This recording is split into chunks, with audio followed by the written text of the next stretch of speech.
Bəqərə surəsinin 187-ci ayəsində deyir ki, qadınlar sizin libasınızdır, siz də qadınlarınızın libasısınız. Ayədə ki buyurulur, bir-birinizin libasısınız.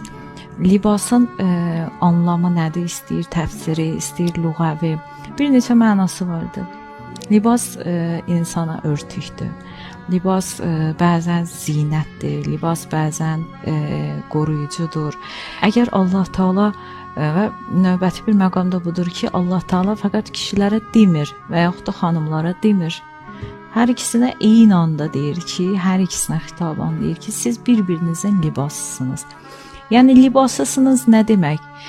Libası geyinəndə insanın belə deyək, həm ölçüləri özünə uyğun olmalıdır. Eyni ilə ər-arvad da bir-birinə libas misalı olmalıdır. Yeri gəldikdə bir-birlərinin eyiblərini örtməlidirlər. Yeri gəldikdə bir-birlərini qorumalıdırlar. Yeri gəldikdə bir-birlərinə zinət olmalıdırlar və o ki deyirik libas insanın ölçüsündə olmalıdır. Belə deyək, öz bədən ölçülərinə uyğun olmalıdır. Eyni ilə ər-arvad da bir-birlərinə uyğun olmalıdır.